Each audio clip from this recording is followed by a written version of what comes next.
বর্তমানে রাজনৈতিক দলগুলো মুসলিমদের জন্য সংরক্ষিত আসন রাখছে। এখন মুসলিমদের জন্য এমন প্রকারভেদ আমরা কি মানব? কারণ মুসলিমদের মধ্যে জাতিভেদ নেই। এখন দেখি যে কিছু মুসলিমকে বলা হচ্ছে যে তারা নাকি নিচু জাতের মুসলিম। ভাই প্রশ্ন করলেন যে কিছু রাজনৈতিক দল মুসলিমদের জন্য সংরক্ষিত আসন রাখছে আর মুসলিমদের কিছু পদবীকে গুরুত্ব দিচ্ছে। আমরা এগুলোকে মানব কিনা? ইসলামে কোনো বর্ণপ্রথা নেই। কেউ যদি বলে আমি মুসলিমদের মধ্যে নিচু জাতের, সেটা ভুল। যদি বলেন কিছু মুসলিমকে সুবিধা দেওয়া হচ্ছে কারণ তাদের হয়তো আর্থিক অবস্থা খুব খারাপ, সমস্যা নেই, এটা আসলে বর্ণভেদ না, অর্থনীতি। তাই যদি সংরক্ষণ করা হয় বর্ণভেদ বিচার না করে, জাতপাত, ইসলাম ধর্মে কোনো জাতপাত বা বর্ণপ্রথা নেই। তবে কেউ যদি বলে কিছু মুসলিম যেহেতু তারা গরিব তাদের সাহায্য করেন, কোনো সমস্যা নেই, গরিব মুসলিমকে জাকাত দিতে পারেন। কোন মুসলিমকে যদি সাহায্য করতে চান যেহেতু সে গরিব, আর্থিকভাবে দরিদ্র, এই দরিদ্র লোকদের জন্য করা যেতে পারে। হিন্দুদের মধ্যে যেমন বর্ণপ্রথা, ইসলামে তেমনটা নেই। কিন্তু তারা যদি আর্থিকভাবে দরিদ্র হয়, তারা যদি গরিব হয়ে থাকে তাহলে করেন, সমস্যা নেই। কিন্তু বর্ণপ্রথা ইসলামে এটা নেই। আশা করি উত্তরটা পেয়েছেন। কোন বোন কি প্রশ্ন করবেন? আসসালামু আলাইকুম। ওয়ালাইকুম আসসালাম রহমতুল্লাহ। কিছুদিন আগে খবরের কাগজে এইডস সম্পর্কে পড়লাম। 20 বছর আগে এই রোগের আবির্ভাব, আর ইন্ডিয়া হলো এইডস আক্রান্ত রোগীদের দিক থেকে দ্বিতীয় বৃহত্তম। এটা কি নতুন কোনো অসুখ? এর ইতিহাসটা কি? এই রোগের কি কোনো প্রতিকার নেই? আর এ ব্যাপারে স্কুলে কি নৈতিক শিক্ষা দেয়া যায় না? এই যেমন ধরুন সেকেন্ডারি লেভেল থেকে। বোন, আপনি প্রশ্ন করলেন যে বর্তমানে এইডস রোগ, মানুষ বলে এটা একটা নতুন অসুখ, এর ইতিহাসটা কি? এটা কি নতুন না পুরনো? কিভাবে আসলো? আর এই রোগ প্রতিরোধের জন্য নৈতিক শিক্ষা দেয়া যায় কি না, যেমন সেকেন্ডারি স্কুল থেকেই। আমি আপনাকে এইডস এর ব্যাপারে বলি, ইতিহাসে এটা খুবই নতুন। বছরের কথা বললে এই রোগটা এসেছে কয়েক দশক আগে। কয়েক দশক আগে মানে অসুখটা বেশ নতুন, এটা একটা নতুন রোগ। আর এর কারণ হিসেবে অনেক কিছুই বলা হয়েছে। আগে মানুষ ভাবতো এটার কারণ সমকামিতা, এরপর তারা বলল স্বাভাবিক সহবাসও হতে পারে, আরো অনেক, তারপর বলল রক্ত নিতে গেলে এইডস হতে পারে। এখন পর্যন্ত আমরা এই রোগের প্রতিকার জানি না। কারণগুলো আমরা জানতে পেরেছি, প্রধানত অবাধ যৌনাচার, অনেক যৌন সঙ্গী বদল করা, এটা হলো একটা কারণ। এই সমস্ত কারণগুলোর মধ্যে অ্যালকোহল আরেকটা কারণ, মাদক সেবীরা এক সিরিঞ্জ ব্যবহার করে, সেটাও একটা কারণ। অনেক কারণ আছে, এমন অনেক কারণে আছে, তবে প্রধান কারণটা যৌনাচার।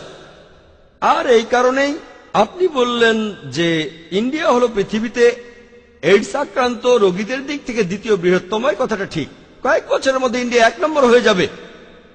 ইন্ডিয়া এখন স্কুলে নৈতিক শিক্ষা দেয়া, হ্যাঁ, পশ্চিমা বিশ্বে এমনটা আছে, তারা স্কুলে ছেলে মেয়েদের যৌন শিক্ষা দেয়। আমি কিছুটা মানি আর কিছুটা মানি না। ইসলাম কি বলে? ইসলামে যৌন শিক্ষা দেওয়ার কথা বলা হয়েছে, তবে পশ্চিমা স্কুলগুলোতে যেভাবে শেখানো হয় সেটা আমি মানি না। সেখানে অনেক কিছুই করা হয়, কারণ সেখানকার পরিস্থিতিটা আলাদা।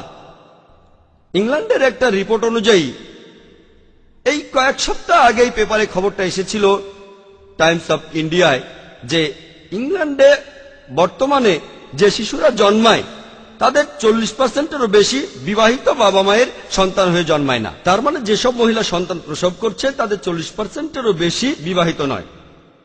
আর 20-30 বছর আগে এটা ছিল 20%। আরো কয়েক দশক আগে এটা আরো কম ছিল। তাদের সমাজ উন্নত হচ্ছে। আর তারা বলছে 2012 সালের মধ্যে যেসব শিশু জন্মাবে তার 50%-এরও বেশি তাদের বাবা মারা বিবাহিত হবে না। বুঝতেই পারছেন তাদের সমাজটা আসলে খারাপ হয়ে যাচ্ছে। এজন্য তারা স্কুলে যৌন শিক্ষা দিচ্ছে। আর কারণ হলো এগুলোই। আমার মনে হয় সমস্যাটা আসলে স্কুলে না, সমস্যাটা হলো সমাজে। আমরা এইসব বাজে জিনিসগুলো বাদ দিতে চাই, যেমন কোনো অশ্লীলতা থাকবে না, পর্নোগ্রাফি। এখন এগুলো বাড়ছে কেন? পর্নোগ্রাফি ম্যাগাজিন বাড়ছে, পর্নোগ্রাফিক সাইট বাড়ছে। সার্ভে দেখা গেছে যে 80% পুরুষ পর্নোগ্রাফিক সাইটে যায়, যারা অফিসে কাজ করে তাদের 20% একেবারে অফিস টাইমে পর্নোগ্রাফিক সাইটে যায়। এগুলো সার্ভে।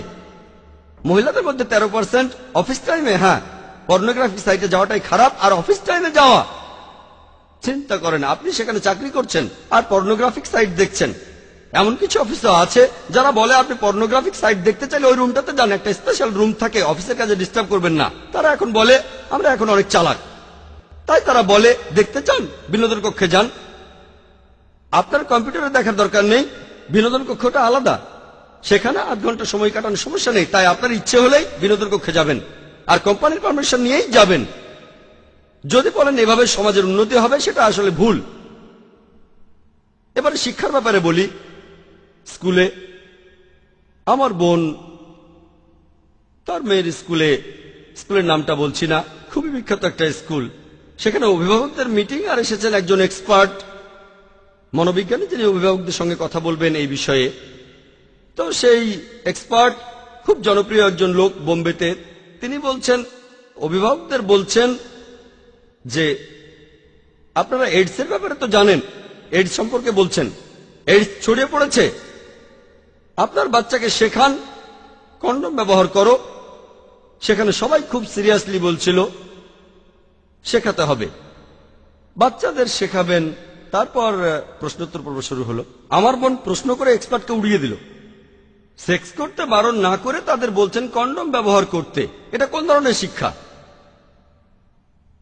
আপনারা তাদের বলবেন তোমরা সহবাস করো না, কিন্তু বলছেন করলে করতে পারো, কন্ডম ব্যবহার করো, এইডস হবে না। কন্ডম ব্যবহার করলে এইডস হবে না। কয়েক বছর আগে দক্ষিণ আফ্রিকায় গিয়েছিলাম, বিশাল হোর্ডিং, এইডস থেকে বাঁচতে কন্ডম ব্যবহার করুন। তারা অবৈধ সেক্স করতে বারণ করছে না, সেক্স করেন তবে কন্ডম ব্যবহার করেন, তাহলে এইডস হবে না। এইডস পশ্চিমা বিশ্বে ছড়াচ্ছে, এখন ইন্ডিয়াতেও চলে এসেছে। তারা কিন্তু বলছে না তোমরা অবৈধ সেক্স করো না, তোমরা ব্যভিচার করো না, অবাধ যৌনাচারে মেতে উঠো না, করো তবে সাবধান, কন্ডম ব্যবহার করো। এখন বাচ্চাদের যদি এই ধরনের শিক্ষা দেন, এমন শিক্ষার কোনো প্রয়োজন নেই। তাই আমিও মানি যৌন শিক্ষার প্রয়োজন আছে, তবে ইসলামিক নিয়ম মেনে। যেভাবে পশ্চিমারা শেখাচ্ছে সেভাবে নয়।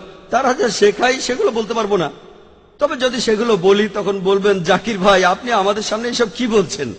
তারা যা কিছু শেখায় সেটা ননসেন্স, অনইসলামিক, হারাম। কিন্তু তারা কি বলে এইডস খুব খারাপ, তারা এইডস নিয়ে চিন্তিত, আখিরাত নিয়ে চিন্তিত না। এখানে ট্রিটমেন্টটা হলো জীবাণু মারতে হবে, সিমটম দেখে ট্রিটমেন্ট করবেন না। তারা এখন চিন্তিত এইডস নিয়ে, কিন্তু তাদের অন্যান্য খারাপ কাজগুলো নিয়ে তারা চিন্তিত না। তাহলে দেখতে পাচ্ছেন যে তাদের সমাজ আসলে পেছন দিকে যাচ্ছে, তারা ভুল জিনিসের পথে এগিয়ে যাচ্ছে। এগুলো কেন বাড়ছে? কারণ তারা বাক স্বাধীনতার কথা বলে, ব্যক্তি স্বাধীনতার কথা বলে, পর্নোগ্রাফিকে অনুমোদন দেয়, পতিতাবৃত্তির অনুমোদন দেয়। তারপর দেখবেন ফুটবল বিশ্বকাপের সময় জার্মানিতে, সে সময় সেখানে হাজার হাজার পতিতা হাজির হয়েছিল। খবরে এসেছিল ওয়েটিং কিউ গড়ে 2 ঘন্টা। মানুষ বিশ্বকাপ দেখতে এসেছে, খেলা দেখার পরে মজা করতে চায়। জার্মানিতে পতিতাবৃত্তি বৈধ, লিগাল, বৈধ, তাই লুকানোর প্রয়োজন নেই। অনেক ডিমান্ড, 2 ঘন্টা টাকা দেওয়ার পরও, অ্যাপয়েন্টমেন্ট নেওয়ার পরও 2 ঘন্টা লাইনে। এগুলো আসলে কি হচ্ছে? মডার্ন। যৌন শিক্ষার অবশ্যই প্রয়োজন আছে। এখানে একটা ব্যাপারে আমাদের খেয়াল রাখতে হবে। দেখবেন যে এমন কে আছেন যে ইসলামিক নিয়মে এই শিক্ষাটা দিতে পারবেন। কোথায় বর্তমান বিশ্বের সব সমস্যার সমাধান পাবেন, সেটাই হলো বড় কথা, এটাই বড় চ্যালেঞ্জ। আমাদের স্কুলেও এমন শিক্ষা দেওয়ার চিন্তা ভাবনা করছি, তবে কে এই শিক্ষাটা দেবেন সেটাই গুরুত্বপূর্ণ। তাকে বিশেষজ্ঞ হতে হবে ইসলামের উপর, মেডিকেল সায়েন্সের উপর। বাচ্চাদের সাথে তাদের লেভেলে গিয়ে কথা বলতে হবে, তাদের সাথে কোনো অশ্লীল কথা বলা যাবে না। কোরআনে এমন কথা আছে, আল্লাহ তাআলা বলেছেন পবিত্র কোরআনে, আরবি শব্দগুলো সেগুলো ব্যাখ্যা করে বলবেন। তাদেরকে আপনি শেখাতে পারেন ভদ্রভাবে, অশ্লীলভাবে না। তাই এই কথাগুলো বলবেন আল্লাহ সুবহানাহু ওয়া তাআলা যেভাবে পবিত্র কোরআনে বলেছেন। অন্য বইয়ের সঙ্গে তুলনা করুন, তারপর পার্থক্যটা দেখুন। কোরআনে যেভাবে আছে আপনার মনে কোনো খারাপ চিন্তা আসবে না। কোরআনে যেভাবে বলা হয়েছে শরীরের কোনো একটা অঙ্গ, সেটার ভদ্র নাম দেয়া যায়, অশ্লীল নামও দেয়া যায়। আমি এখানে কোনো উদাহরণ দেব